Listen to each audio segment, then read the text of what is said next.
Таинственный Тибет. Документальный фильм об экспедиции Эрнеста Шефера в 1938-1939 годах. Режиссер-постановщик Ганс Альберт Леттов. Композитор Алоис Мелихар.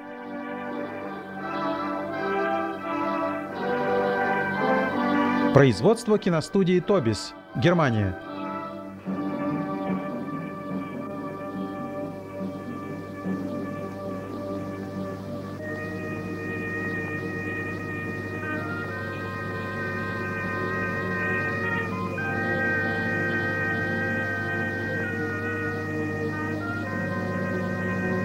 В сердце Азии возвышается самое большое Нагорье нашей земли – Тибет.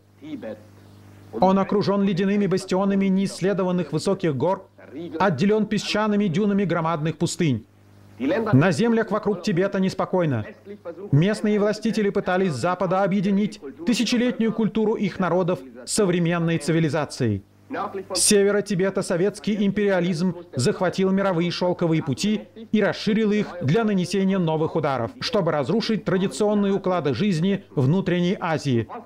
На востоке британский империализм вторгся в Поднебесную и ведет теперь войны, чтобы установить собственные порядки в Восточной Азии.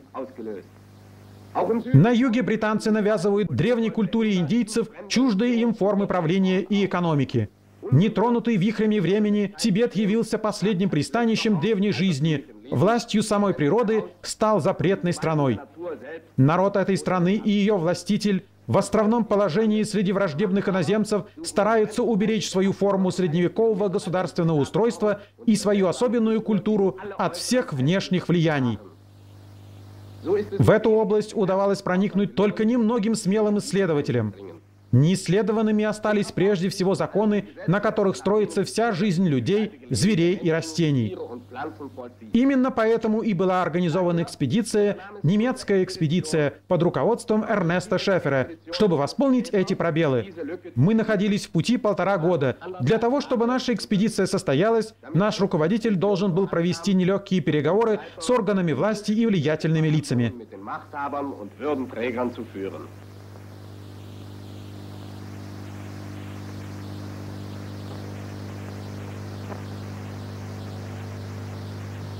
Прежде всего мы должны были исследовать мир растений, жизнь людей и млекопитающих животных Тибета. Техническим руководителем экспедиции был Эдмунд Гейер. Он был ответственным за организацию больших караванов, за снабжение продовольствием людей и животных, за хранение и транспортировку собранных разнообразных материалов.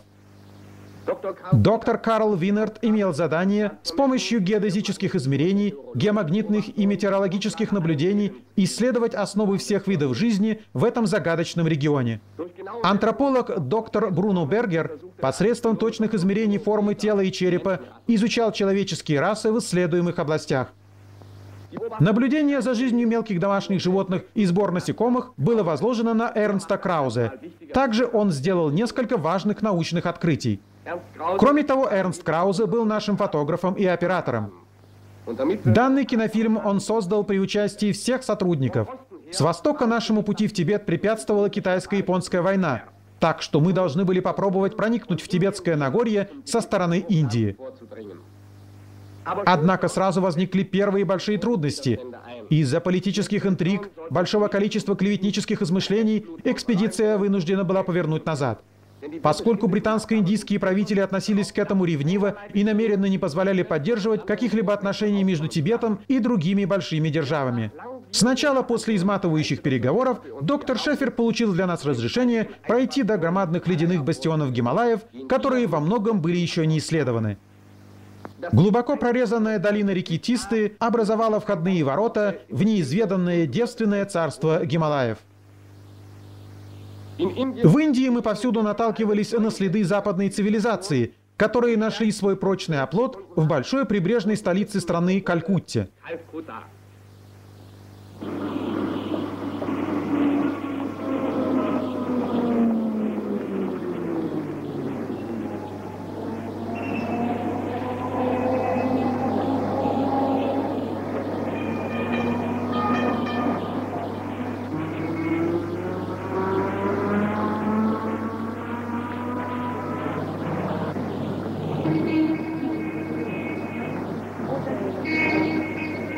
С плоских намывных берегов Ганга и Брахмапутры в современном экспрессе мы доехали до подножия Гималаев.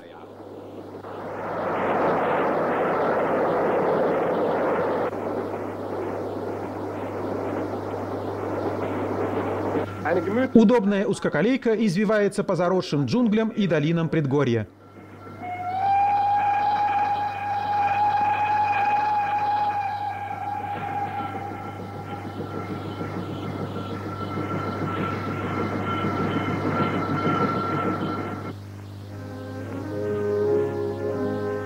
Начинается дорога в неизвестное. Здесь, на южном склоне Гималаев, сливаются климатические и жизненные зоны. Зоны, похожие на те, которые обычно простираются от тропиков до Арктики, мы находим здесь на высоте от 100 до 8 тысяч метров, расположенными одна над одной. В самой нижней зоне влажные тропические леса наполняют воздух и землю влагой.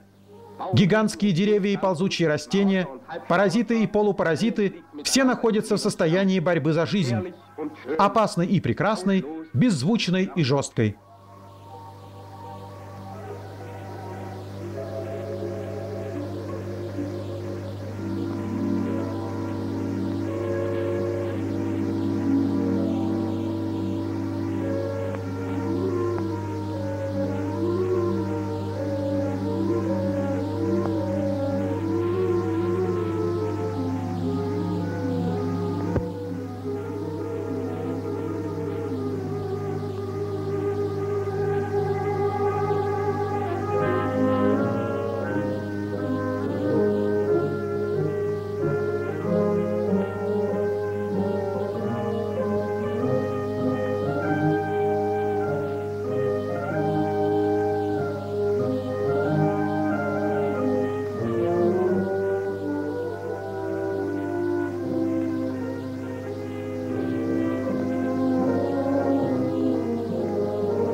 С громадных высоких ледников падают вниз в тропический мир ледяные волны.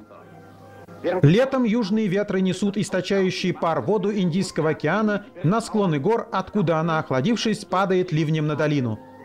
Это внушающий страх муссон, проливной дождь. И вечером, и ночью идут непрекращающиеся ливни. Каждый ручей становится бурной рекой и крошит куски горных пород и целые склоны гор на глубине.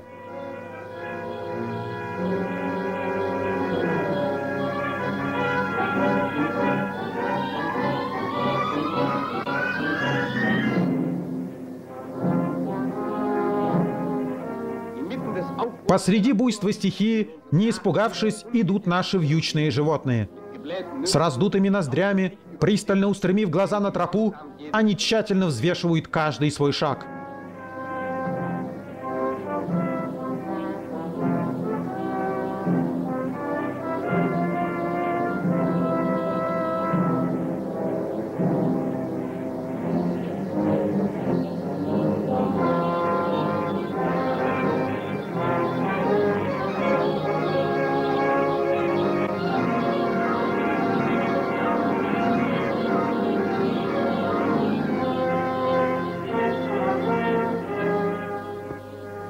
И еще один мост, разрушенный муссоном. Наши носильщики быстро берутся за работу. Это Лепча, застенчивые жители джунглей из близлежащих густых горных лесов. Их инструментом является топор, а строительным материалом — бамбук, произрастающий в лесах. С его помощью они скрепляют стволы, чтобы восстановить мост.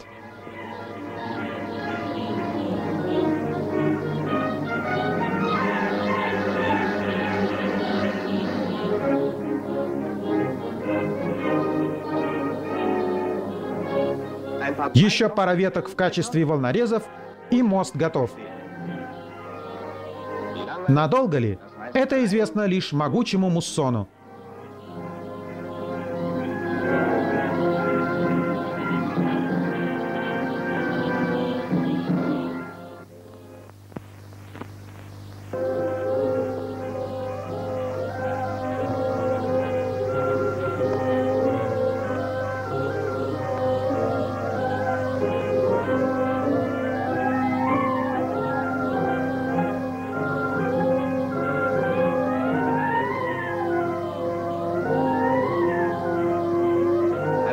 День за днем мы пробираемся по крутому южному склону на высоте свыше 1000 метров.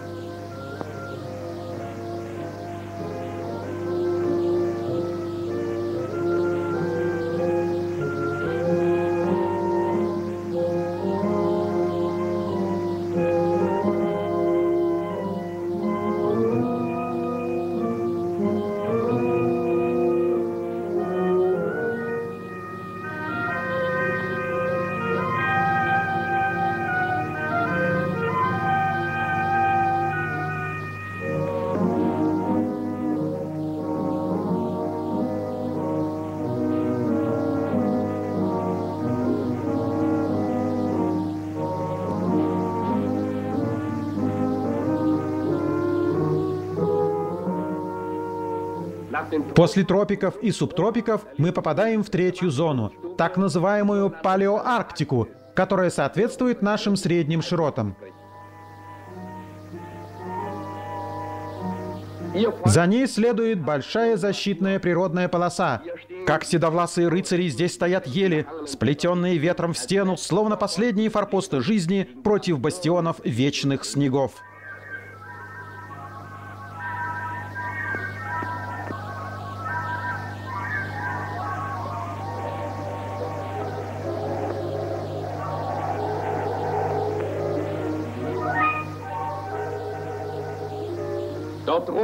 Там, наверху, где замирают развитие и жизнь, где сам муссон встречает неодолимые препятствия, живут боги и демоны. К ним поднимаются клубы дыма вечного огня и пламенные молитвы туземцев. Непрестанно от молитвенного барабана несутся таинственные фразы. Беспрерывно шепчут губы многозначащие слова «Ом мам падме хум, ом мам падме хум». «О, жемчужина в цветке лотоса».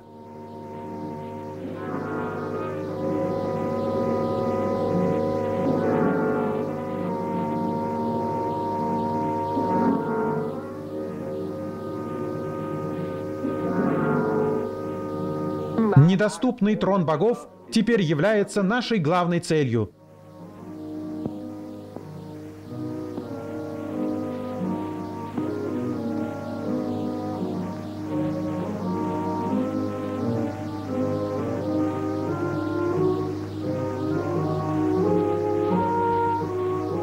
Подошел к концу путь для наших надежных в горах ючных животных.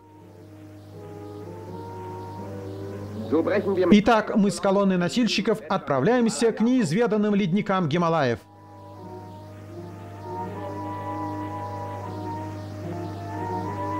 Повсюду рассыпаны бесконечные моренги и откосы с булыжниками, защищающими основание устремленной к небу горы Канчеджунги.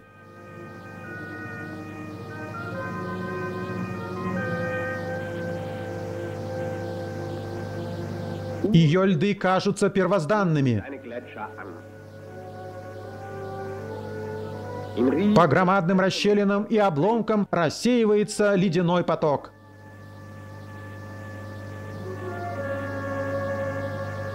Немногие белые люди побывали в этой недоступной долине и приблизились к этой горе.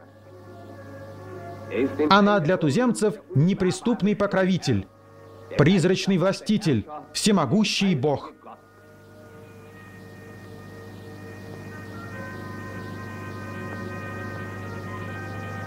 Один раз в году Канчеджунга снисходит до людей, чтобы в ужасном танце войны явить им свою милость.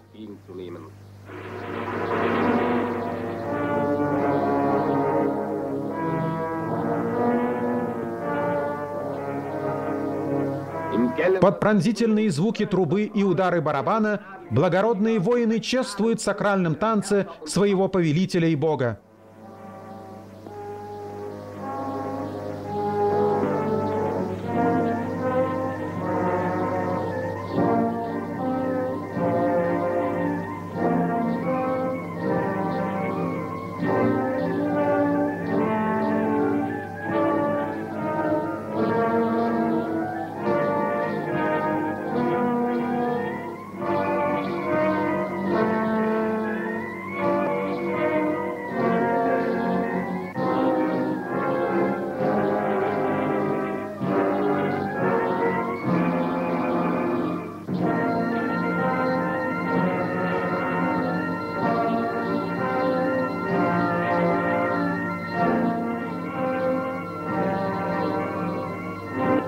И вот людям является Махакала.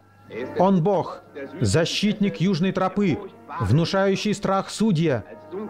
Он почитается как темный повелитель светлого божественного творения, опьяненный кровью демон демонов.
В величественной борьбе Канчеджунга показывает свою силу и мощь, прежде чем снова в течение целого года угрожать сияющей неприступной горой над облаками.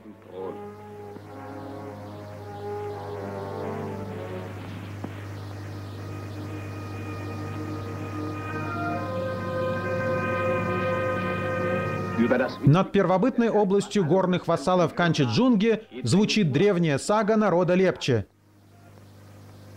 Как однажды великий бог гор отдал свою дочь замуж за одного вассала, и дал он ей в качестве свадебного подарка священного зверя. Невидимый для людских глаз, он живет сегодня в неприступной уединенной каменной крепости, и проклятие богов ляжет на того, кто посмеет раскрыть тайну этого странного существа. Через несколько месяцев мы завоевали доверие суеверных Лепче, и теперь нам уже не угрожала опасность в царстве Шапи, зверя из легенды. Неприступно стоят скалы вокруг его места обитания. До сих пор никому из исследователей не разрешалось поймать этого зверя. Наше восхождение проходило по опасным отвесным стенам джунглей, до границы вечных снегов, по бамбуковому канату на головокружительной высоте, все выше и выше, пока после нескольких тяжелых дней перед нами не открылось колдовское царство неизвестного зверя. Горные боги словно устроили заговор против нас и мешали узнать нам их тайну туманом, камнепадом и лавинами. Наши Лепче были подозрительны и недоверчивы. Они боялись проклятия своих богов и пытались нас ввести в заблуждение. Когда им это не удалось, они попытались убедить нас вернуться назад, но наша воля была сильнее власти горы.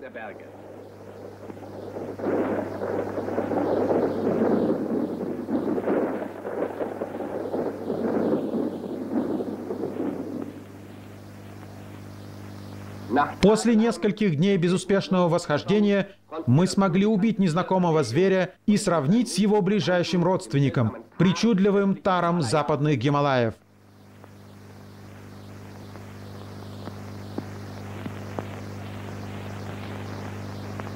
При виде такой удачи сердца наших туземцев содрогнулись от страха, а мы, преисполненные гордости, повернули назад к лагерю.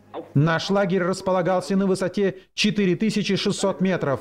Этой высоты в Европе достигают только самые высокие вершины Альп. Наши бедные вьючные животные страдали от разреженного воздуха и скудных пастбищ. Несмотря на концентрированный корм, они заметно отощали. Дикие голуби, которые высиживали птенцов на отвесных скалах над лагерем, совсем перестали нас бояться.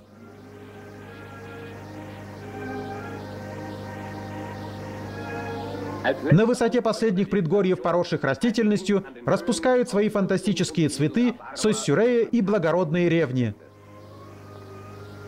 Высоко над лагерем, вблизи разбросанных трупов павших животных, был построен хорошо замаскированный наблюдательный пункт. Из него можно будет снять документальные кадры о жизни самых больших удивительных птиц азиатского высокогорья. Требуется большая осмотрительность и терпение, чтобы от осторожных зорких гигантских птиц замаскировать наблюдающих за ними людей.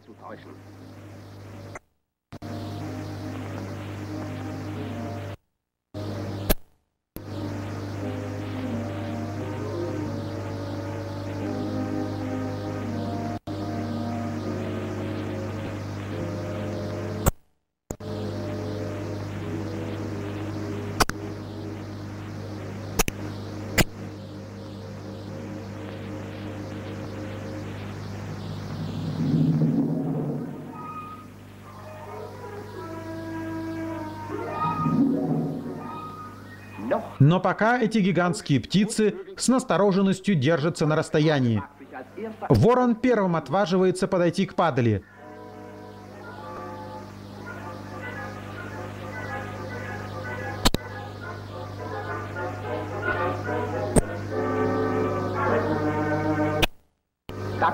А вот за ним подходит и второй. В необычайно осторожных движениях парочки воронов отчетливо прослеживается страх и голод, волчий аппетит и беспокойство. Только через некоторое время они приступают к трапезе. Свою задачу разведчиков они выполнили. Вот уже рядом с кондором самые большие хищные птицы мира – ягнятники и гималайские коршуны. Между ними также возникает короткая напряженная борьба. Более сильные гималайские коршуны выходят из этой битвы победителями, а ягнятники должны довольствоваться костями.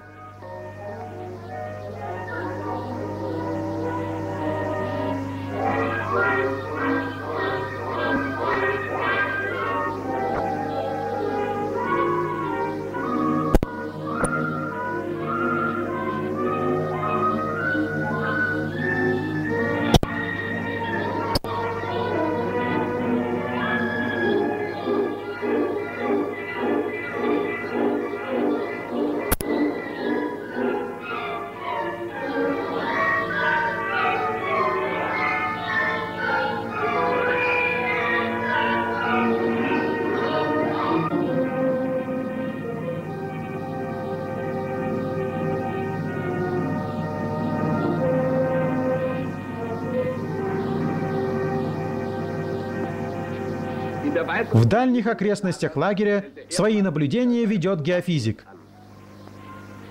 Его записи послужат основанием для всех других исследовательских работ.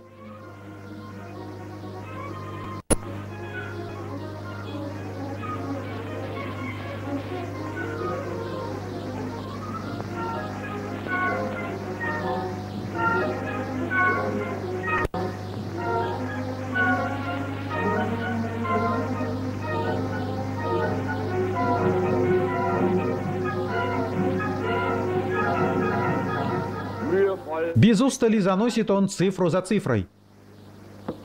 И у него складывается точная картина местности и грунта района исследования. Точно такие же обширные числовые данные собирает наш исследователь РАС.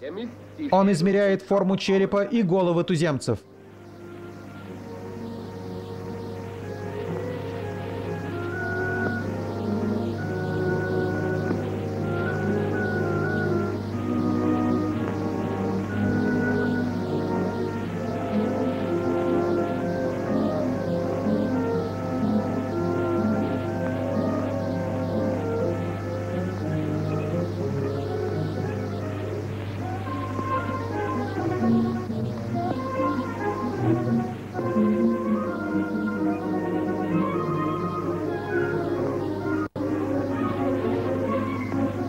Размер стоп, рук и кистей рук, цвет глаз и кожи – все скрупулезно записывается.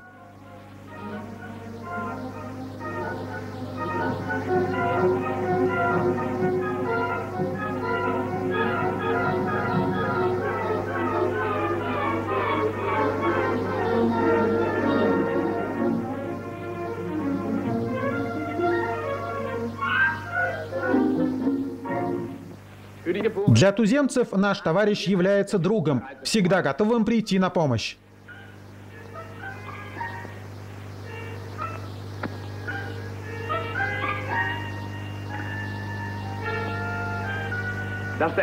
Так как наш антрополог способен избавить больных людей от многих болезней, вылечить зубы, ему оказывают большое внимание и глубочайшее доверие.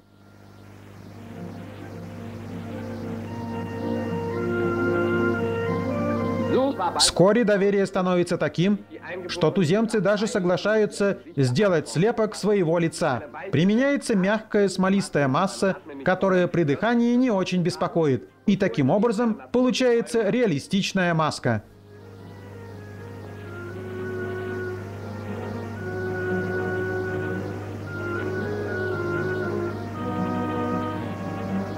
Но в моменты беспомощности в темноте наивный разум туземцев, словно кошмарный сон, охватывает древняя боязнь демонов.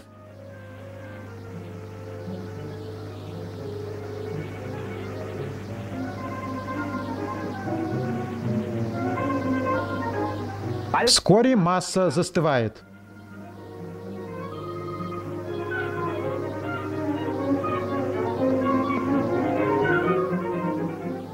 Для всех участников наступает момент облегчения, когда маску наконец снимают.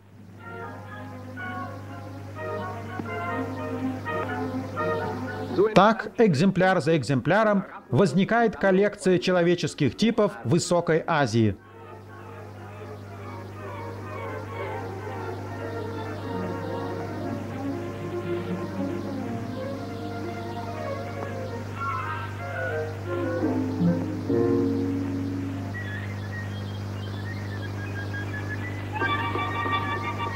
После проделанной работы мы снова собираемся в лагере.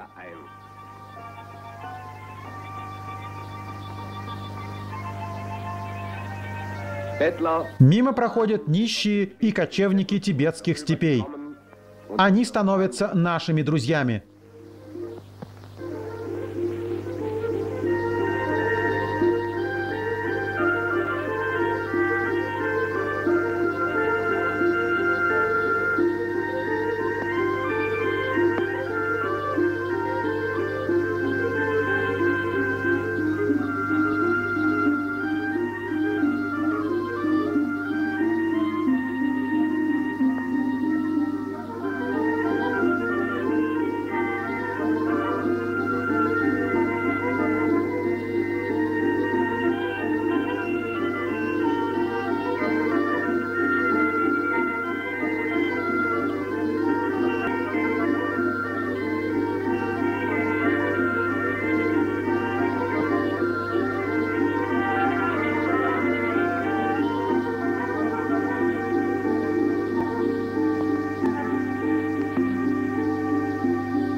Горные цепи северных Гималаев все еще отделяют нас от высоких равнин Тибета.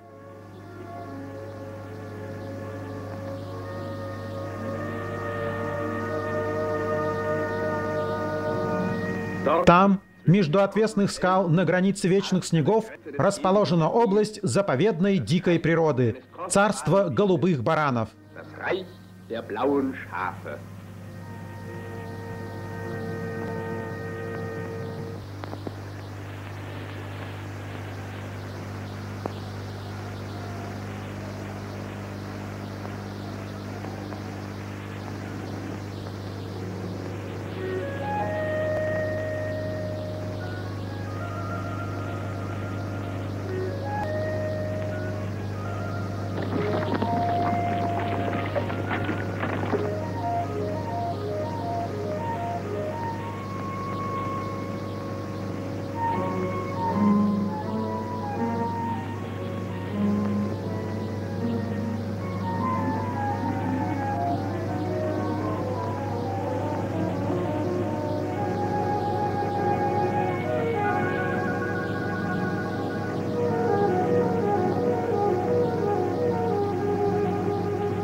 Однажды утром мы оказались посреди высоких гор, занесенных толстым и плотным слоем снега.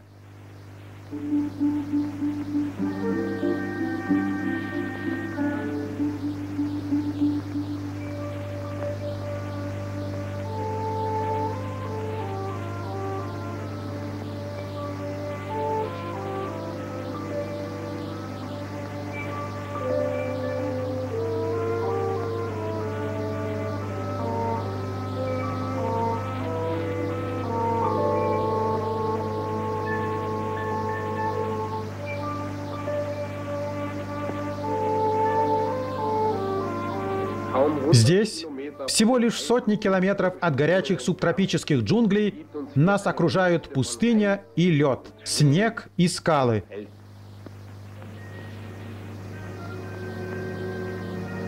Словно лишайники прилепились висячие ледники к устремившимся в небо горным возвышенностям. Картины Гренландской Арктики предстали перед нами отдельные озера, в которых ледники заканчивались и спускались к сверкающим айсбергам.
И вот Гималаи остались позади нас на юге, а мы стоим на границе другой области. На юге отвесное высокогорье, на севере нескончаемые высокие степи. Мы смотрим на необозримые дали Тибета, на запретные земли.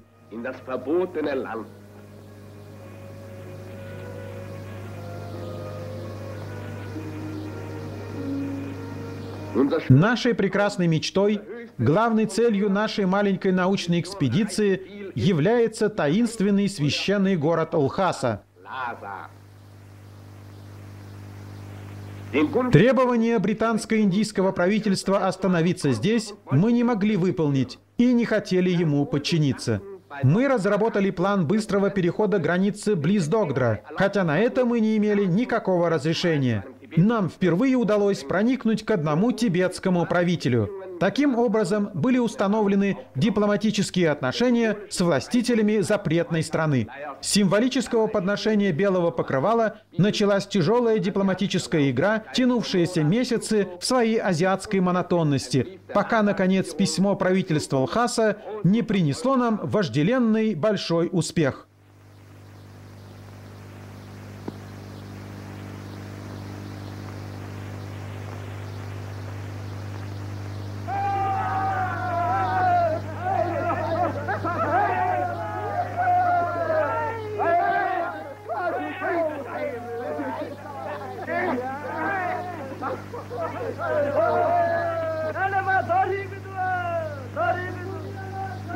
С новым большим караваном мы пошли навстречу манящей и многообещающей цели.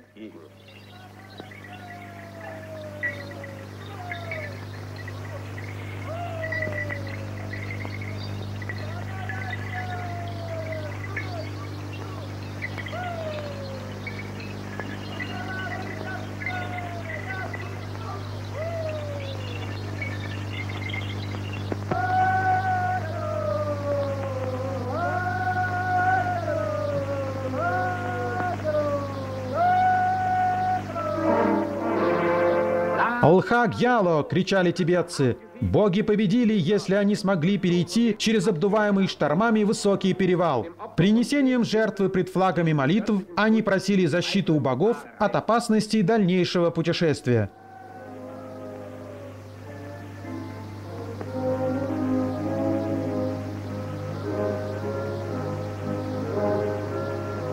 Из-за отсутствия питательного подножного корма нам пришлось заменить вьючных животных каравана. Выносливого мула поменяли на исконно тибетское животное, на мощного яка. Свирепые морозы или ледяные снежные штормы не могли причинить вреда массивному толстокожему работнику. Но наши яки – настоящие дети своей первобытной родины. При утренней погрузке то и дело проявлялась их древняя неукротимая свирепость.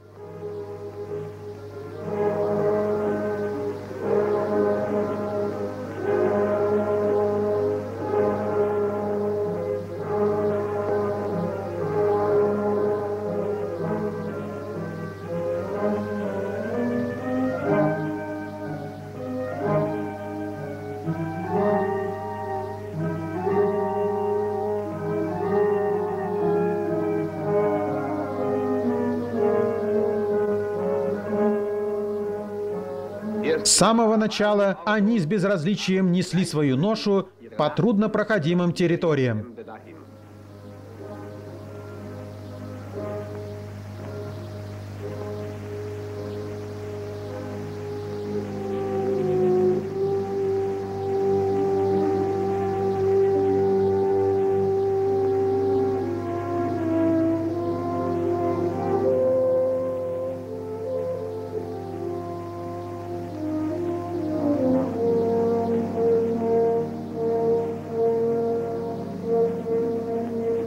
Теперь перед караваном далеко вперед простиралась высокая равнина, завораживающая своим очарованием. Ее благородное одиночество отражалось в ее живых существах.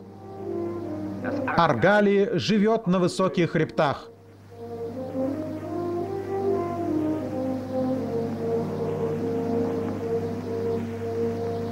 На просторах низменностей раздается стук копыт диких лошадей Тибета, гордых киангов.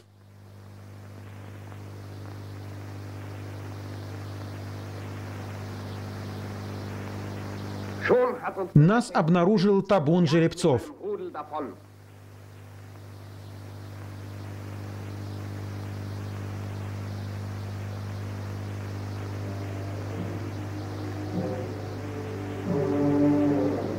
Избегая преследования, мы оказались в одном из многочисленных опасных болот.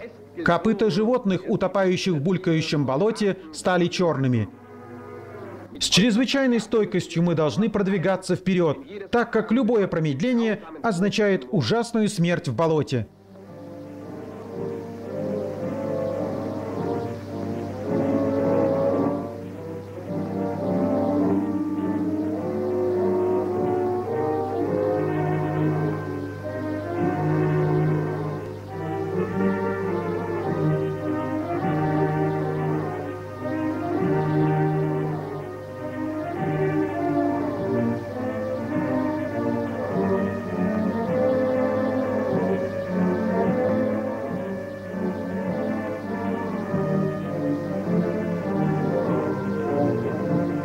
На протяжении всего дня болото не отпускало нас. Незаметно наступил вечер. Надо было устраиваться на ночлег. С пустым желудком, в мокрой одежде, забрызганной липкой грязью, мы провели чрезвычайно холодную ночь.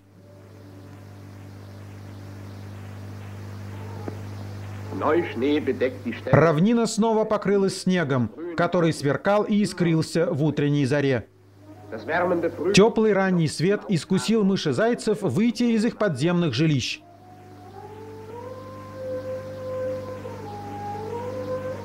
А вот и дрозд-рябинник. Норы мышезайцев служат ему гнездом для высиживания яиц и жилищем. Возможно, недостаток мест для гнездовья заставил птиц и грызунов вести эту странную общинную жизнь. В качестве платы за жилище и тепло зоркий дрозд-рябинник предупреждает хозяев своего дома о приближении всех врагов.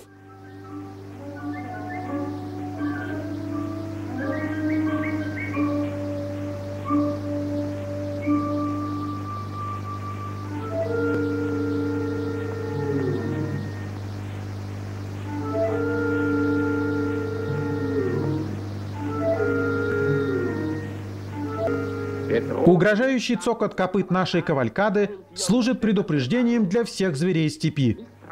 И потому испуганно крадутся степные лисицы.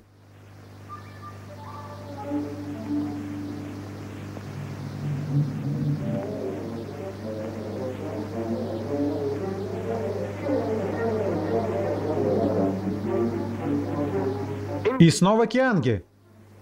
Перед нами на высокогорье первый табун. А там в долине второй. И еще один.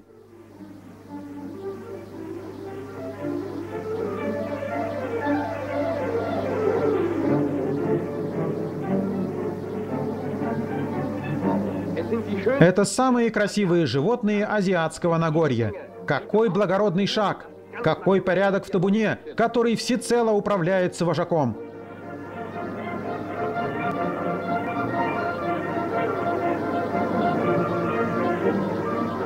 Они играючи преодолевают большие расстояния.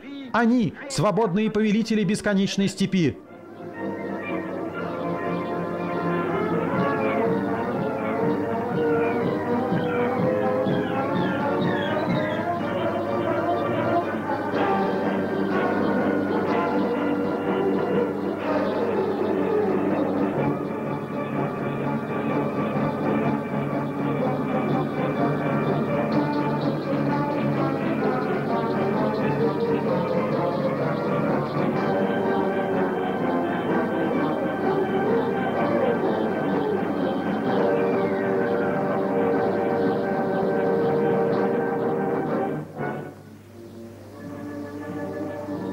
На высоте от 4 до 5 тысяч метров в монотонном ритме движется наш караван.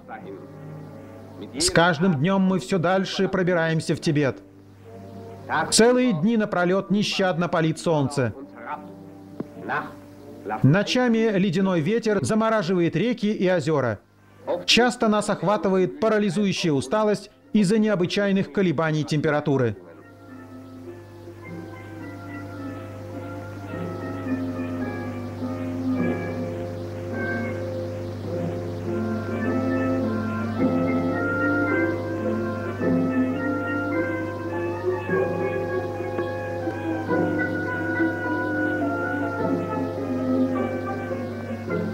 В качестве первых посланцев Тибета нам навстречу движутся нищие кочевники. Согласно местному обычаю, они выказывают нам свое почтение, далеко высунув языки.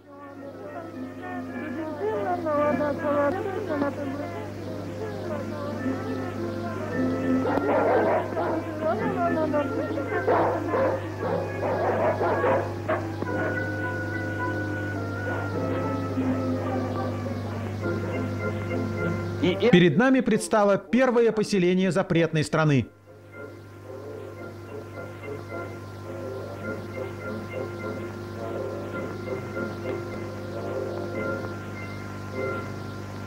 Мы, европейцы, внушаем местным жителям ужасный страх. Вся деревня приходит в беспокойство. Но вскоре первый испуг проходит.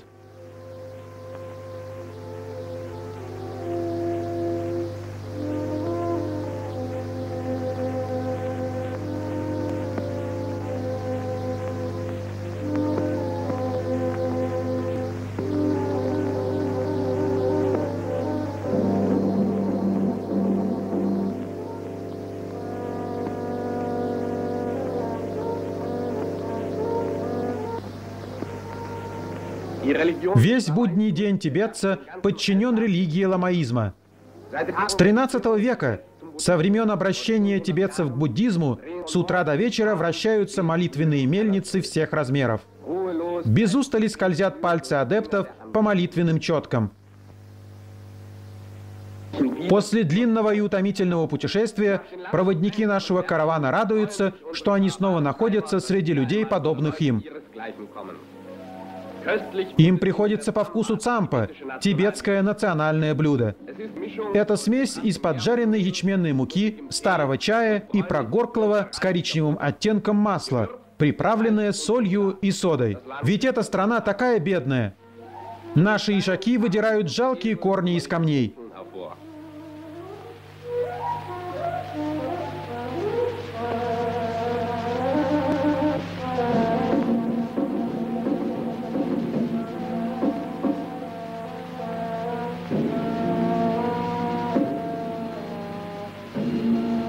В этом удаленном от мира поселении отправление такого каравана в путь всегда большое событие. Регулярная курьерская служба соединяет южные приграничные деревни Тибета с Индией через девственное протяженное высокогорье. Для преодоления чрезмернейших сухопутных нагрузок курьерской службы выращивают только лучших, самых выносливых мулов и лошадей.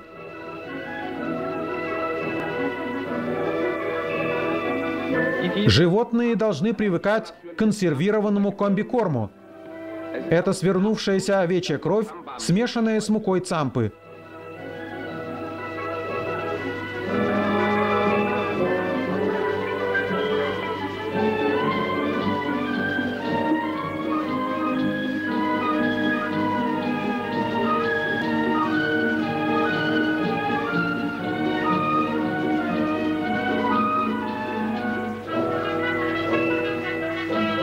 И для нас есть почта. Почта из Германии.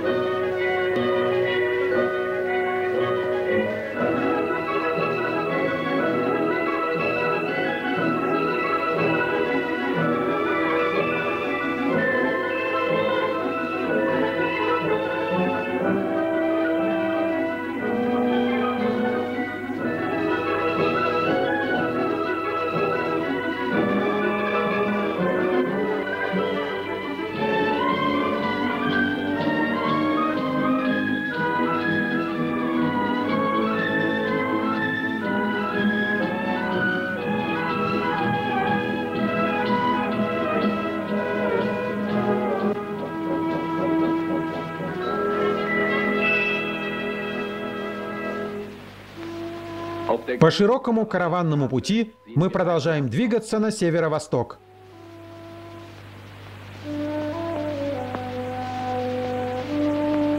Мимо спешит курьер тибетского правительства. Звон его копья с колокольчиками обеспечивает ему самому защиту от разбойников и уважение.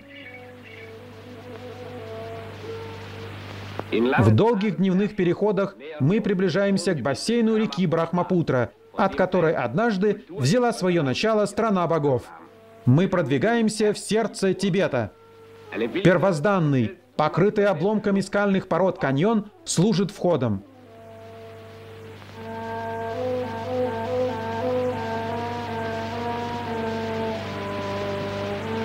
Нас встречает громадный каменный Будда.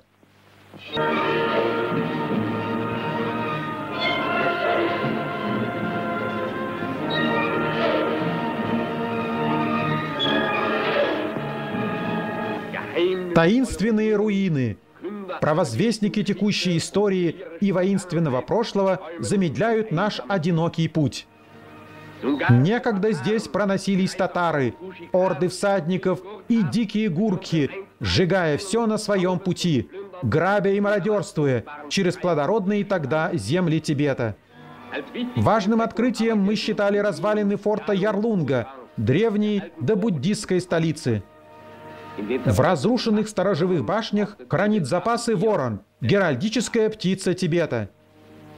Выполняя точные измерения, мы пытаемся воссоздать картину древнего царского замка. Здесь некогда великие цари властвовали над мужественным, воинственным народом до того, как в 7 столетии нашей эры индийский буддизм распространился в Тибете. Он смешался тогда с верой древних тибетцев в демонов и перенял их магические ритуалы. Из этих степей явился царь Сонгцен Гампо, чтобы основать новую столицу для новой ламаистской веры в Лхасе. Их первосвященники, всемогущие Далай-ламы, мечтают еще и сегодня сделать свою религию религией мира. Тибет явился началом и колыбелью человеческого рода. На отвесной скале стоит дом первых людей Тибета, которые, как говорит предание, появились от скрещивания обезьяны и дьяволицы. Забыто время царей. Ламаизм победоносно наложил свой отпечаток на всю страну. Торжественно возносятся к небу храмы, гигантские гробницы, как ее святые символы.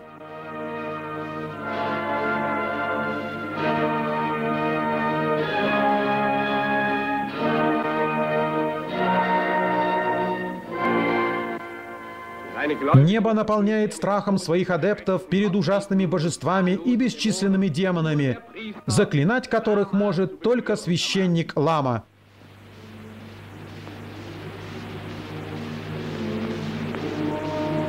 Странные и таинственные ритуалы культа друдов.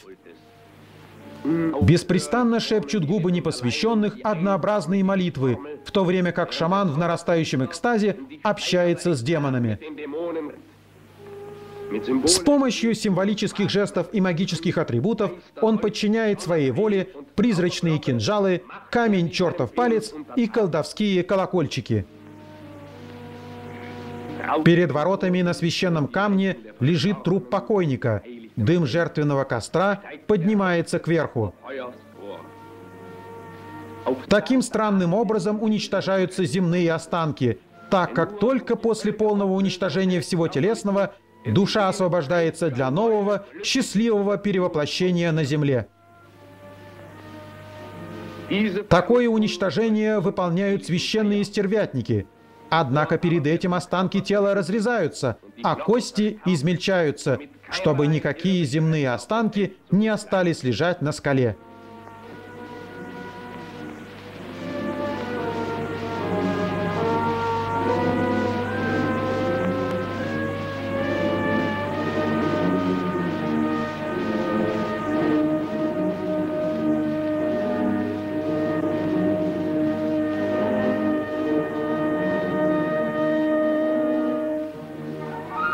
А теперь священник подает знак, и какое-то время воздух дрожит от взмахов огромных крыльев.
В то время как уничтожается тело, магическая сила ламы сопровождает душу, которая перед своим новым воплощением должна блуждать в промежуточной области Бордо между бесчисленными появляющимися демонами.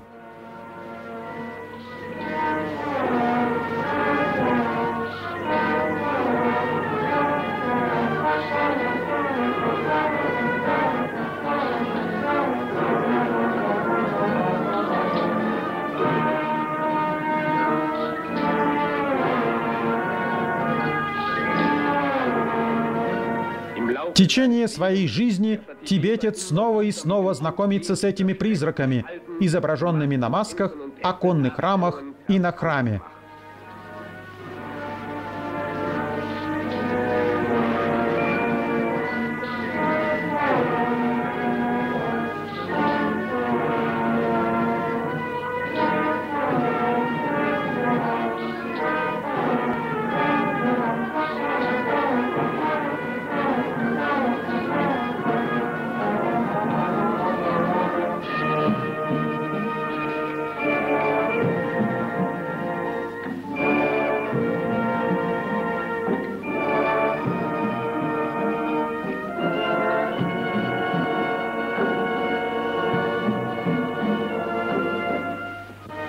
Злые силы, тысячи богов и демонов угрожают и терзают его земное существование на всех этапах жизни, в бесконечных изменениях от перерождения к перерождению, пока, наконец, душа не найдет путь к высшему знанию в спасительном царстве Будды.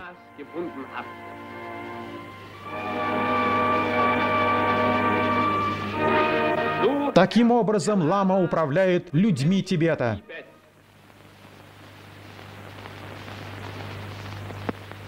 Его власть находит свое внешнее выражение в бесчисленных храмах и монастырях.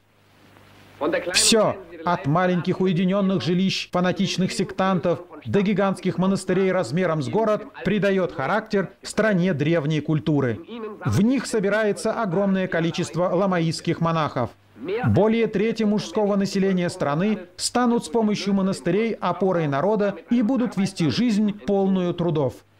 Лишь немногие возлагают на себя тяготы и обязанности жизни священников. Большое количество людей дегенеративны, живут в грязи и бедности, ведут свою жизнь по внешне предписанным правилам, в то время как их священники вымогают деньги из народа и накапливают немногочисленные богатства страны. От 5 до 10 тысяч монахов вмещают монастыри и города. Монастырь Ташилхунпо стал известен благодаря Свену Хеддингу. Здесь находится резиденция Панчен-ламы, через человеческий облик которого Бог возвращает вечный свет на землю. Рано утром удары по балке призывают монахов на ритуальную дневную работу.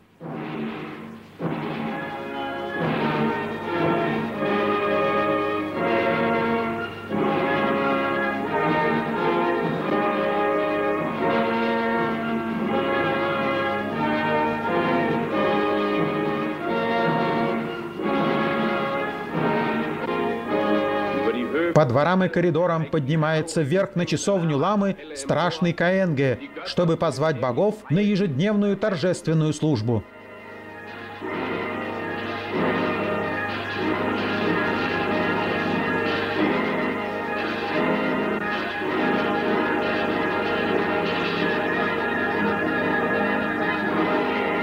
Затем над монастырями и храмами, чертенами и городами, хижинами и домами раздается мрачное бормотание молящихся монахов.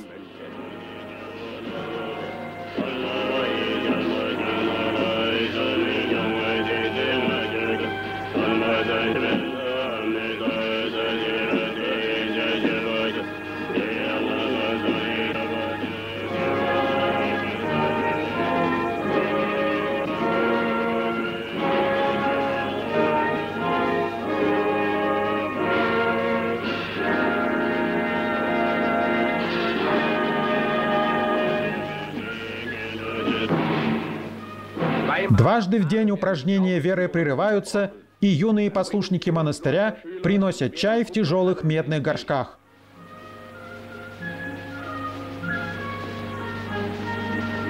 Каждый день главную нагрузку практической работы должны нести молодые члены монастырской общины. Уже в возрасте с 8 до 10 лет они должны кормить монашеский орден.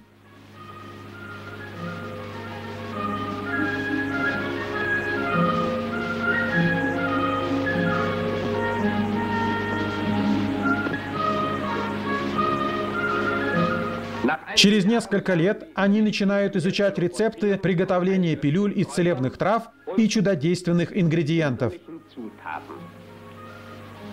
В больших монастырях молодые люди должны посвятить много усердия и труда копированию священных буддийских текстов. Сегодня это происходит так же, как и на заре книгопечатания, когда символы букв вырезались из дерева и покрывались черной краской, и с них вручную выполнялись оттиски.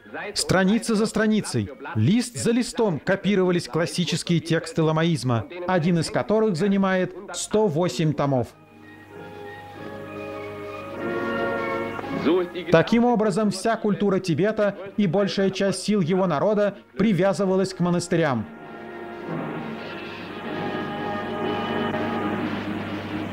Одна из менее укрепленных крепостей, которая и сегодня все еще несет на себе отпечаток воинственного духа более ранних времен царей, это крепость Шигадзе, второй по размеру город страны.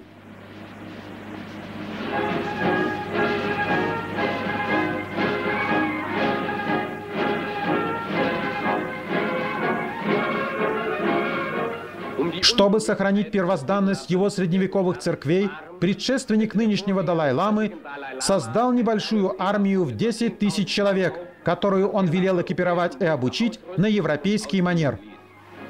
Тибетские офицеры изучали на военной службе в Индии все правила лучшей строевой подготовки и современного искусства войны. Теперь они обучают небольшое войско в степях Высокой Азии тому, чему они обучались по ту сторону Гималаев.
Наш караван движется дальше по высоким степям навстречу нашей цели.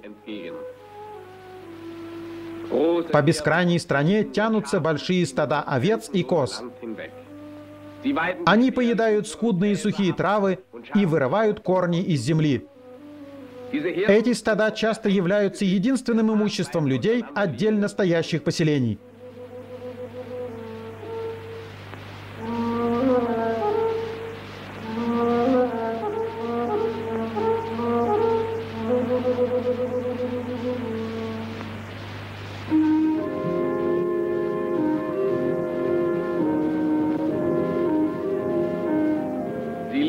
Они дают молоко и мясо, кожу и шерсть.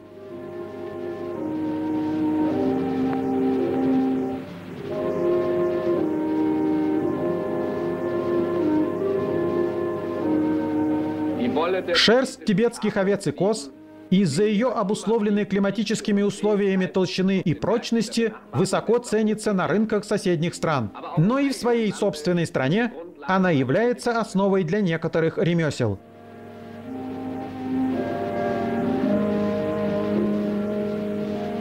Как некогда у нас, так и в Тибете веретено служит приметой домашнего ремесла. Здесь, на границе всего живого, без теплых шкур животных, человеку не выжить. И все же тибетцы хотят не только отстоять свое существование в борьбе с враждебным господством природы, но и придать ему красоту и художественную форму. Как бы ни была все еще примитивна техника ковроткачества, формы и расположение орнамента гармоничны и привлекательны.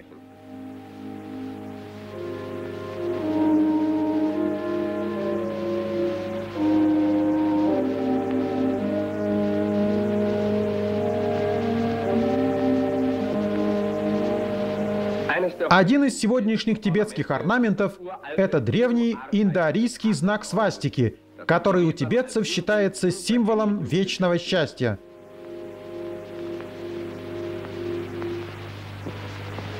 Цепи гор без растительности прерывают широкие степи. Мы должны преодолеть их в тяжелом восхождении. С тропы, идущей по отвесному гребню, мы замечаем внизу горное озеро.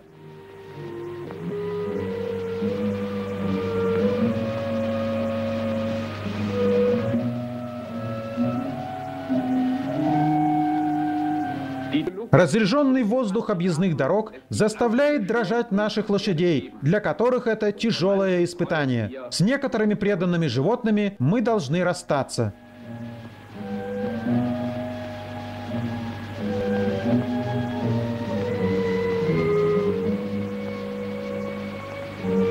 Пред нами распростерлась большая река Тибета – Брахмапутра. Это последнее препятствие на пути в Лхасу. Кожаные лодки и неуклюжие баржи должны переправить нас на другой берег.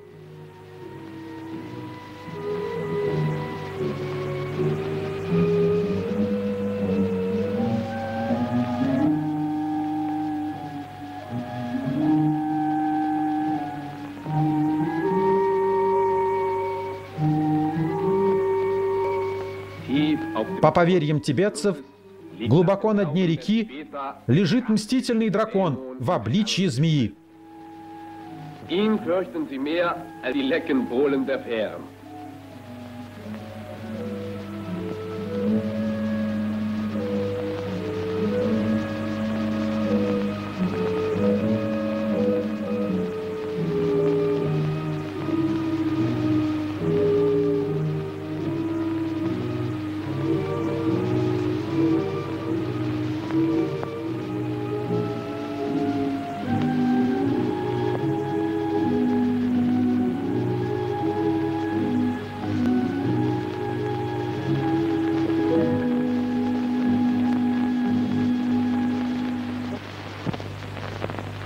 Высоко в небе к нашей пойме летят черношеи журавли.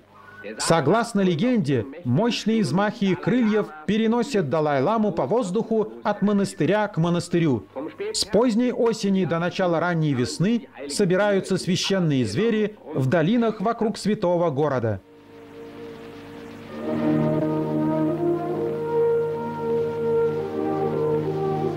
На высоте 3700 метров располагаются самые большие земледельческие зоны Тибета. На этой большой высоте мы также видим достойную уважения картину пашущих, косящих местных жителей. Когда пилигрим с высоких равнин севера видит эти плодородные поля, он знает, что конечная цель его паломничества – святой город – близка. На его далеких огородах черношеий журавль ведет себя робко и подозрительно, а здесь гордо и свободно вышагивает между крестьянами, словно он осознает свою собственную неприкосновенность.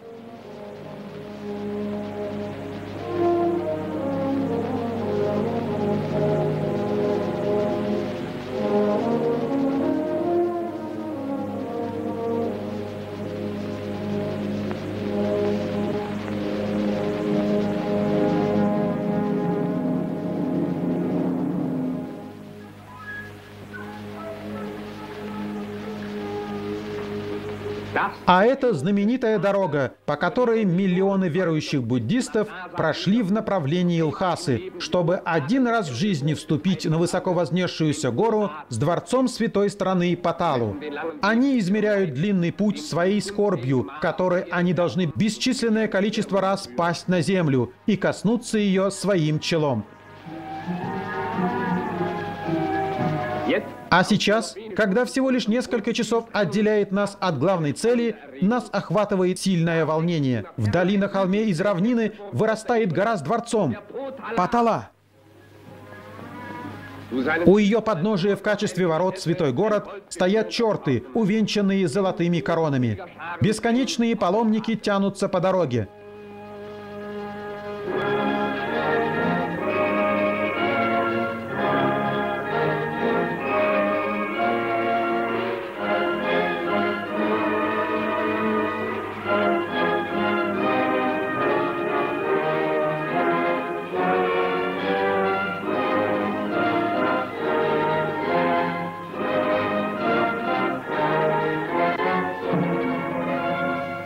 Над нами возвышается одна из самых красивых и величественных построек этой земли — цитадель северного буддизма, 300-летняя Патала.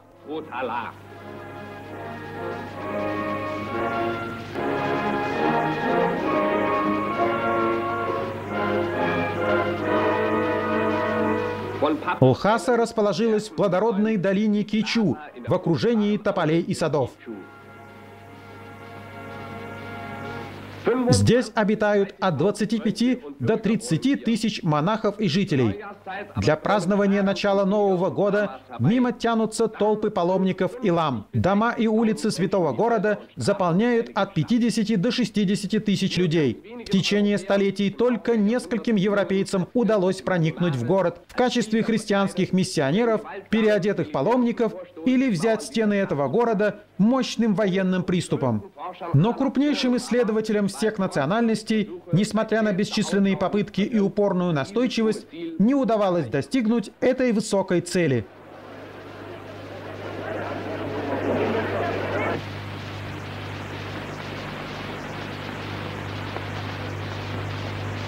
Как первых немцев нас встречали 4 почетных лица страны.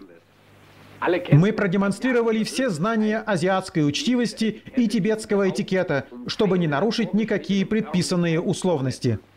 Достаточно нам совершить малейшую ошибку, и мы попадем в немилость. Мы потеряли бы весь наш авторитет, и вместе с ним лишились бы всяческой помощи и поддержки.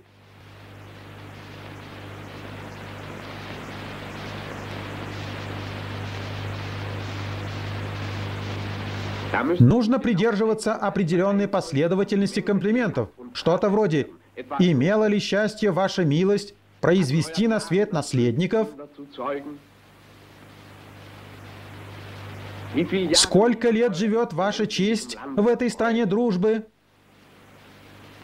«Гладкое лицо вашей чести — это сама сияющая юность». «Мы благодарны и обязаны вашей чести, что мы можем изучить философию и религию Будды в этом святом городе». Знаком благожелательности к нам было предоставление жилища в правительственных домах. Наша исследовательская задача, конечно, привела к тому, что наша гостиница становилась не только местом медитации и размышлений, но и время от времени настоящей зоологической лабораторией. Там сушились черепа, препарировались птичьи шкуры и приводились в порядок и упаковывались большие коллекции.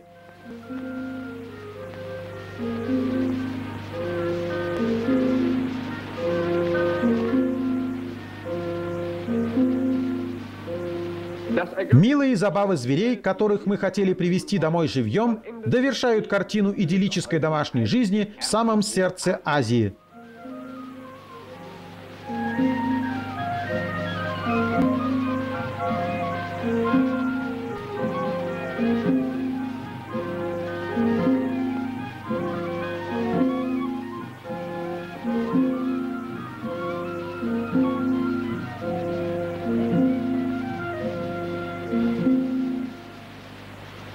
И вот однажды к нам приходит длинная вереница носильщиков.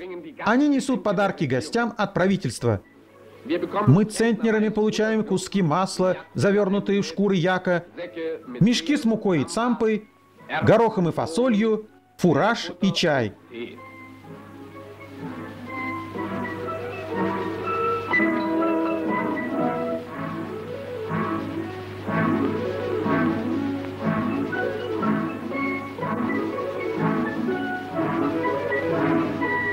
Все выше и выше становится гора принесенных даров.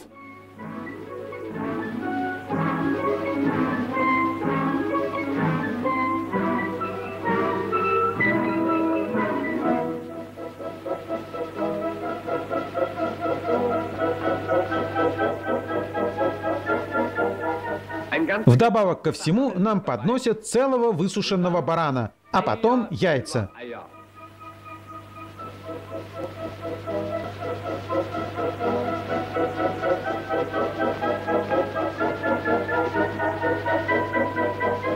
Как особенный деликатес нам дарят высушенного на воздухе поросенка. В конце лама передает белое покрывало дружбы и просит нас принять скромные дары. Тщательно выбирая слова, руководитель нашей экспедиции выражает большую благодарность его светлости и господину министру и просит передать дружественный привет с пожеланием, чтобы боги и демоны благословили узы искренней дружбы.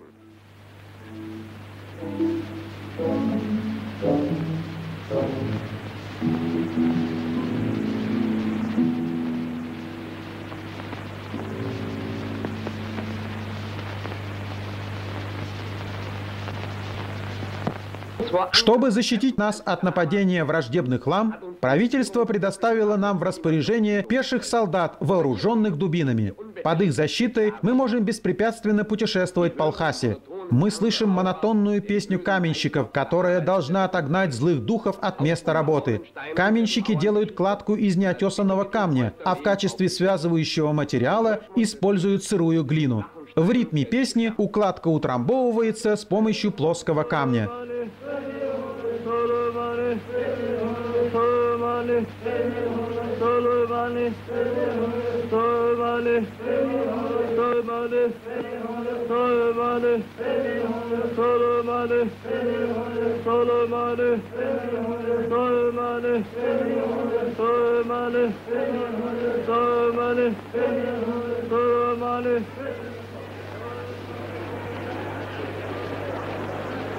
На краю городской улицы, с доской, надетой на шее, на корточках сидит вор. После объявления приговора преступники сидят днями напролет, привязанные к позорному столбу, до тех пор, пока они не исчезнут в подземной темнице. Неподалеку от нас съежился преступник с железом на шее и оковами на ногах. Несмотря на такое позорное обвинение, его родственники держатся рядом с ним, кормят его цампой и поят чаем. Как и во всех азиатских городах, почти вся жизнь в Лхасе проходит на улице. Кузнецы.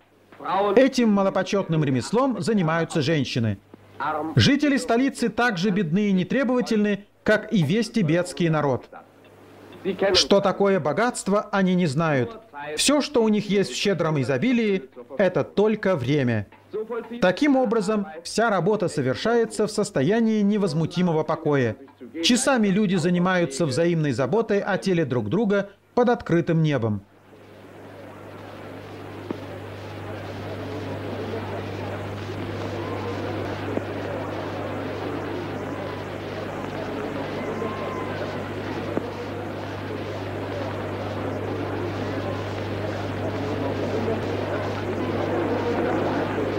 На улице люди занимаются не только ремеслами.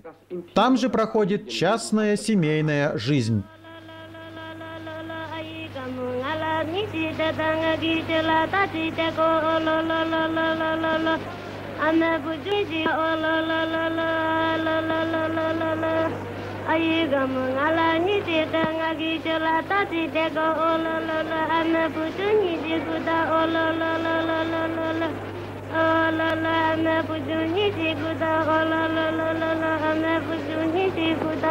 Однако начинающееся празднование Нового года вносит сумятицу в уличную картину. Приходят нищенствующие монахи-прорицатели. Паломники из далекой провинции глазеют со смущенным любопытством на сутолоку большого города. Все больше и больше становятся толпы паломников. Монастыри держат свои двери закрытыми. Так же, как и мусульмане видят целью своей жизни паломничество в Мекку, так и высшим счастьем ламаиста считается иметь возможность встретить начало Нового года в святом месте Лхаса. С благоговейным восхищением он смотрит на величественно возвышающиеся стены Патталый, где находится Далай-лама во славу богов и как невидимый знак духовной и земной силы.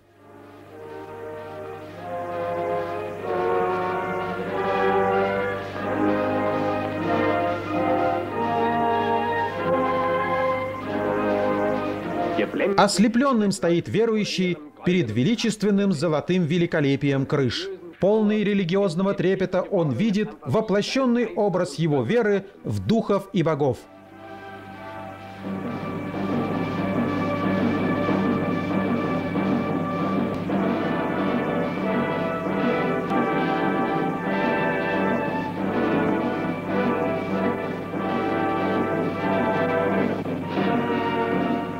Лхаса и ее окрестности в эти дни представляют собой единый громадный храм, наполненный молитвами паломников. С раннего утра до позднего вечера они ходят от святыни к святыне.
Глухими ударами молитвенных барабанов монахи поддерживают усердие верующих в молитве.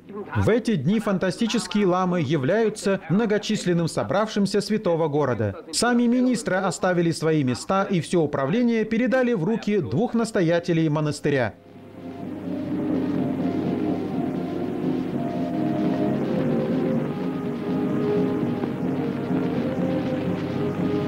Город не мог более вместить громадное количество монахов и паломников, поэтому появился огромный временный лагерь снаружи. Вместе с ними самый большой праздник из всех праздников отмечали и жители Лхасы.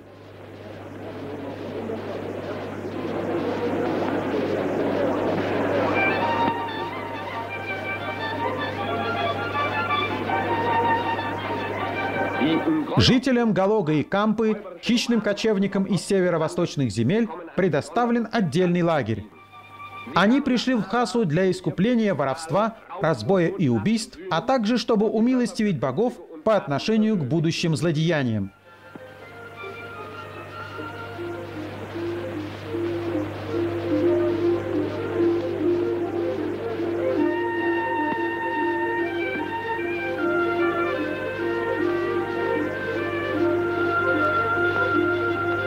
Но и мирским радостям есть место во время празднования Нового года. Следуя новогодней традиции, мы также воздвигаем отдельную палатку и даем здесь под открытым небом представителям правительства торжественный обед на азиатский манер.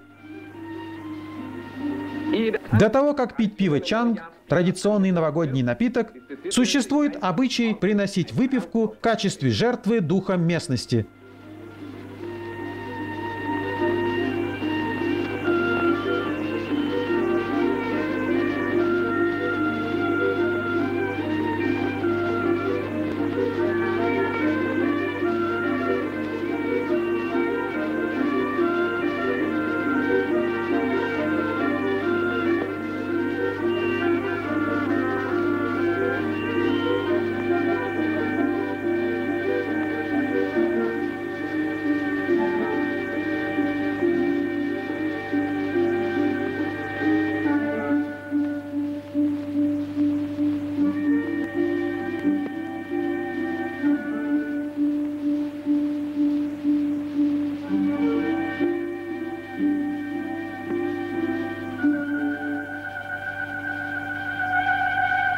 В бешеном вихре народных танцев проявляются необузданные черты высокогорных жителей.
Настоящее народное празднество разворачивается снаружи.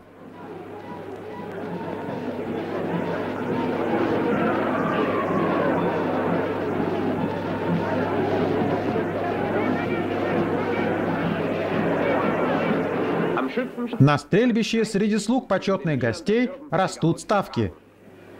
Со свистом летят стрелы в кожаный жизг.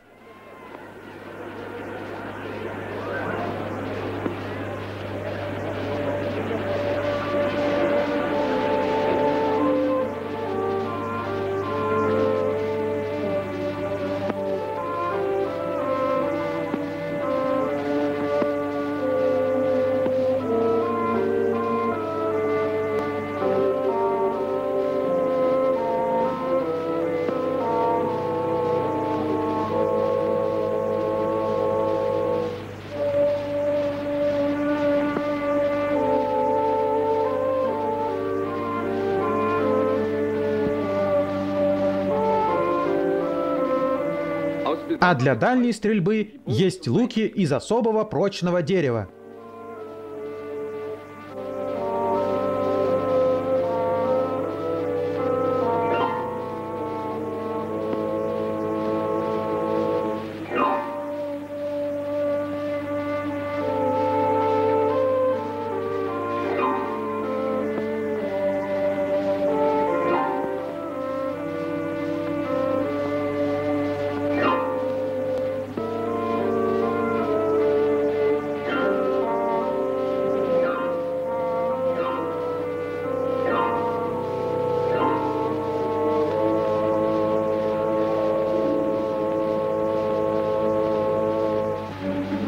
Состязание на конях. Без тени страха несутся буйные весельчаки к своей цели. На полном скаку они зажигают свое древнее оружие и воображают врага перед собой.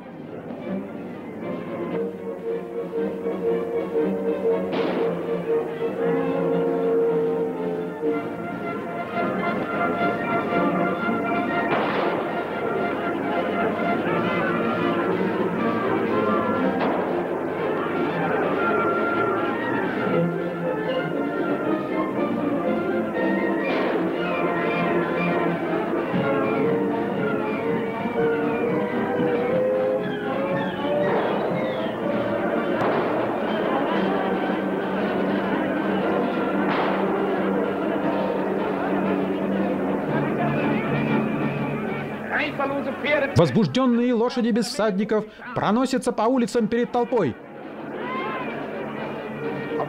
На спинах лошадей должны сидеть боги и держать свой путь в Лхасу.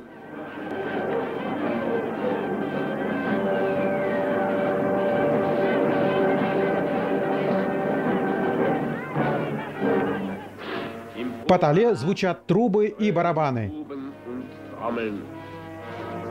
В ритуальном танце торжественно двигаются ламы.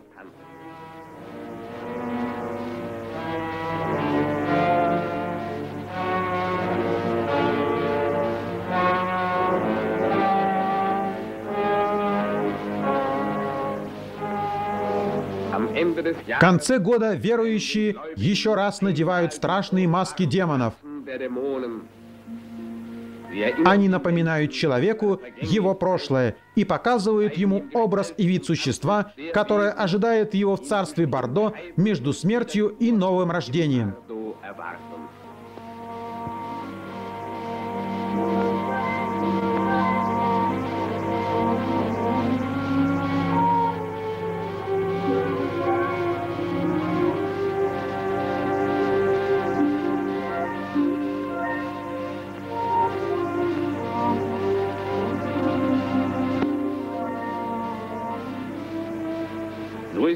Сложный танец масок и лиц посвящен разрушению Старого года.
Из ворот самого святого храма Лхасы, этого самого большого дома богов, выезжают сотни лам, сопровождающих в праздничной процессии самого великого таинственного священника Тибета. Все злые сущности, бесы и демоны, все дурное, что владело городом в прошлом году, отныне должно потерять свое действие и быть уничтожено. Выносится одержимая дьяволом жертвенная пирамида. Звук литавров и мисок, соответствующая магическая труба, приводят толпу в наивысший экстаз. Массы более не могут сдерживаться, так как сейчас придет великий хранитель судеб, герой дня в демоническом опьянении, одержимый подземной силой, общающийся с магической силой изгоняемого демона. Он должен вызвать перед собой зловещую силу и уничтожить ее, когда она полетит над улицами.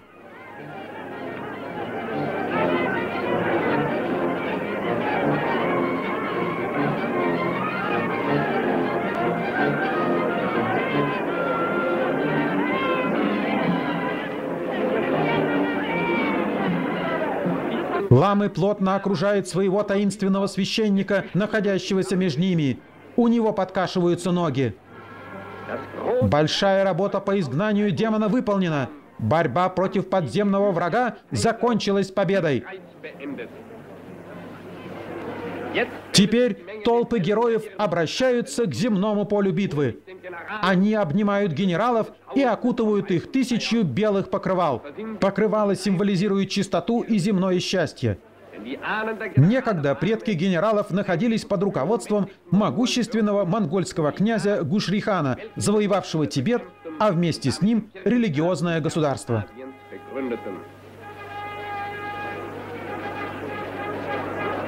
В пышном параде они движутся сейчас со своим войском по улицам столицы.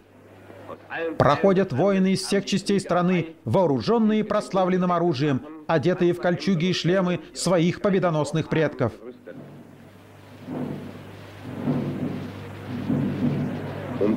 Вокруг самых святых храмов движется гордая процессия, чтобы, чествуя богов, получить их защиту и помощь. Напряженное ожидание царит на площади снаружи перед городом. Министры в роскошных шелковых одеждах, почетные гости и важные лица прибывают на площадь.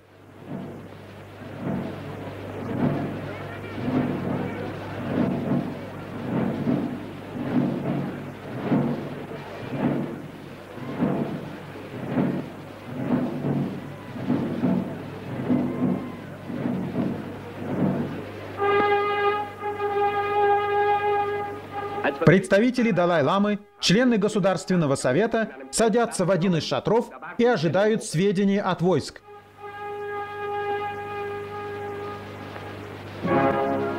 Словно в красивом зрелище азиатской истории, на картине из азиатских героических времен скачут они верхом на лошадях. Средневековая кавалькада в средневековом государстве.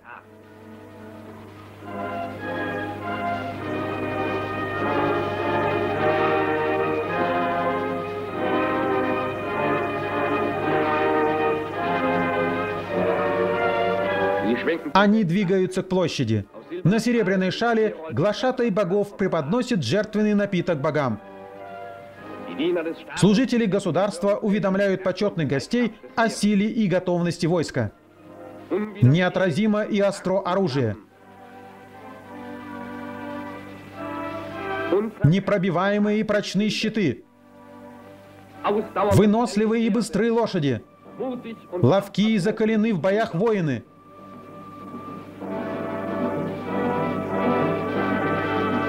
Они поворачивают лошадей. Большой праздник богов и людей не может не привести в упоительный восторг.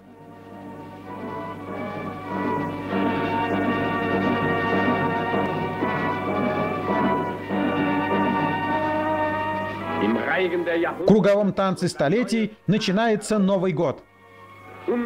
Нетронутым покоится Тибет посреди мира, сотрясающегося в войнах. Вот скачут его вооруженные воины, наполненные фантастической волей отстоять свою землю от врага и высвободить из собственной силы и из собственной веры то, что всегда создает будущее. Конец фильма. Фильм озвучен для киноклуба «Феникс» в 2011 году.